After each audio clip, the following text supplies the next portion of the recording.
Hi guys, welcome back to my book channel.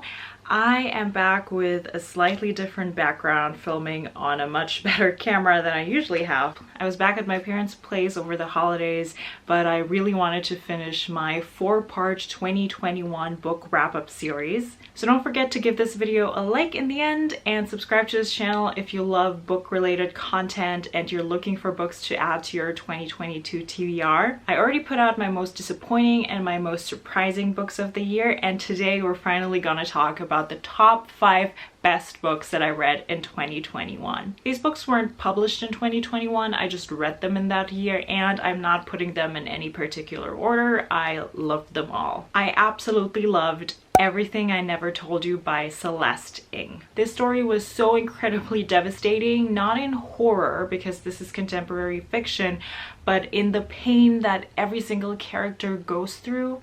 We read about a Chinese-American family that lives in a small town in Ohio in the 1970s. Marilyn is a white woman who has 3 kids with her Chinese-American husband, James Lee, who is a professor. And their lives take a horrible turn when one day their favorite golden child, Lydia, with her bright blue eyes, is found dead in a lake. This book is not set up as a thriller. It's really looking at the people and how they deal with the grief and with the aftermath, and also telling the story of a generation back, so you don't just look at the present but look at what did Marilyn and James go through when they first got together. So you're taking a very hard look at the racism and sexism that these people go through.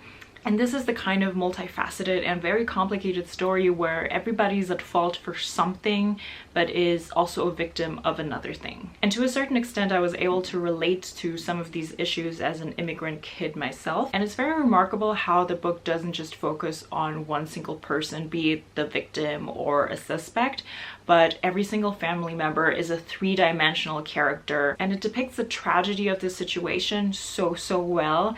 I give this book 5 stars. This book has been making its rounds a lot in the last years, but if you haven't picked it up yet and you're hesitating, then this is the sign for you to just read it because it is a fantastic book. To stay in the contemporary fiction genre, I absolutely adored Eleanor, Oliphant is Completely Fine by Gail Honeyman. I did not expect this book to go the places that it went at all. This is not a sappy love story between colleagues. Eleanor Oliphant is a woman in her late 20s who lives alone and has an okay job.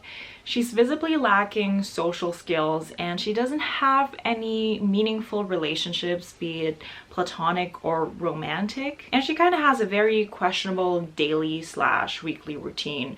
So she just seems to be very stuck in her ways. And one day her IT colleague Raymond and her see an elderly man fall on the street, and they go and help him up and get him to the hospital.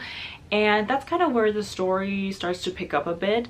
But as I mentioned before, this is not your typical Raymond helps her to break out of her shell and they get together in a very sappy love story. That's not it at all. It is so much more than that. It turns out that Eleanor had a very difficult upbringing, to say the least, but she doesn't really know how to deal with it, so the reader only gets slowly introduced in what actually happened. This is almost like a book in disguise because it looks like a very simple story of a woman breaking out of her world and, you know, meeting a guy, but it's really not. And this book will touch your little heart. It will make you really feel and root for Eleanor, who's kind of a very unusual heroine. Moving on to thrillers, The Turn of the Key by Ruth Ware. This book kept me up. I couldn't put it down, but sometimes I had to because I got way too freaked out.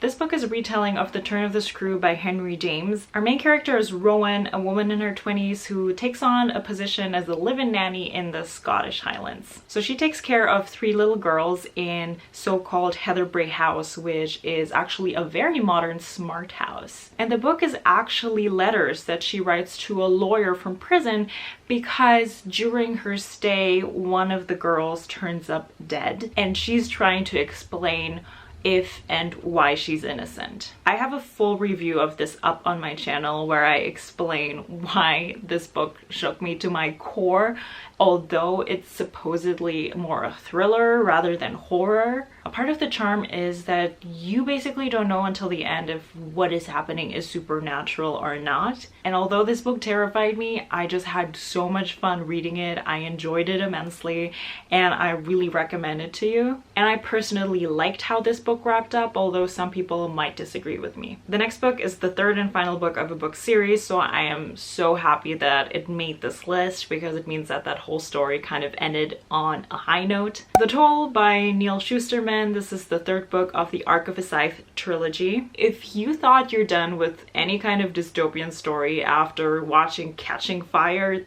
so many years ago, then please think again and pick up the Scythe trilogy. The series as a whole is about an absolutely perfect future where humanity has conquered diseases, famine, wars, and even death. Essentially, everybody can live forever, but the space on Earth is finite.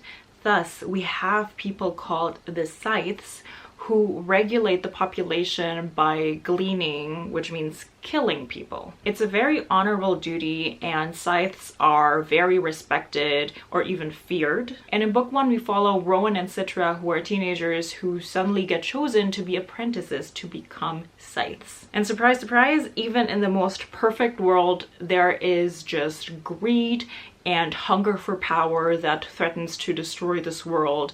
And book 3 is the continuation of the story, where we also focus a lot on the Thunderhead, which is kind of an all-knowing cloud system. This book does not shy away from social commentary in the best possible and most entertaining way, and it does not shy away from exploring things like religion, cults, sects. This is a completely awesome trilogy where every single book is so important to the overall story.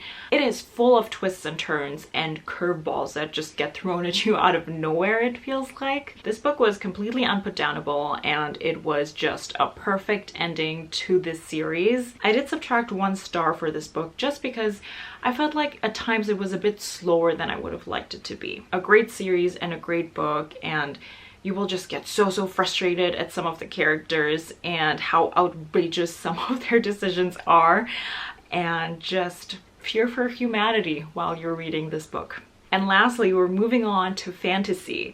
This is a book that I only gave 3.5 stars, but it was just still so good that it made my best of 2021 list. It's Elantris by Brandon Sanderson. I finally wanted to tackle the Cosmere world of Brandon Sanderson, and after doing a bunch of research, I decided that I want to start with Elantris.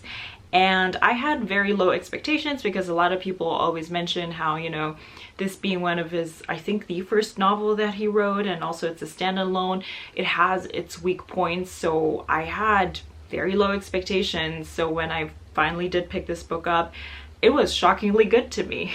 With 3.5 stars, it isn't a perfect story, but I just completely fell in love with the characters and the concept. In this world, it is possible to one day wake up as a god, and your appearance will have turned. You will have silvery skin and hair, you will have new powers, and when this happens you move to the city of Elantris, the city of the gods essentially. It is a glorious city that even ordinary people visit to get treatments and ailments from these gods. But one day, for an unknown reason, instead of turning into a god, this change turns you into a sickly creature with patches on your skin, and your hair is gonna fall out. And these newly created zombie-like undying creatures get sent to Elantris this time around to basically suffer exile and excruciating famine. And I think that's all you need to know going in. You follow different characters where one of them goes through this change, and there's a lot of political intrigue on the outside. What I thought was so remarkable in this book is the descriptions of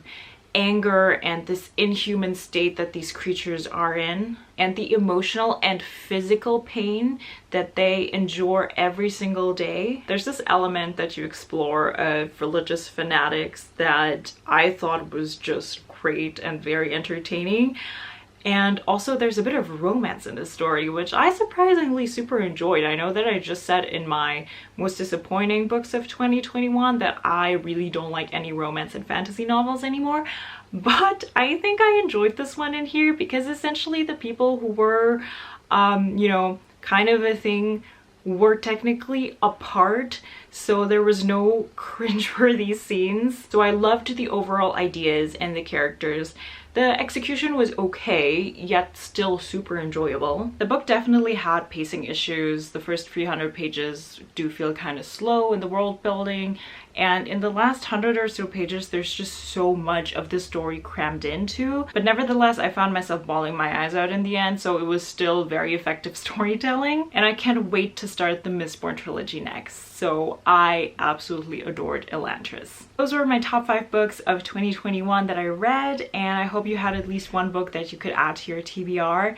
Feel free to check out my other videos in this end of the year wrap-up series. I will put some links in the description box so you can find them. Thank you so much for watching. We'll see us in the next video. Bye!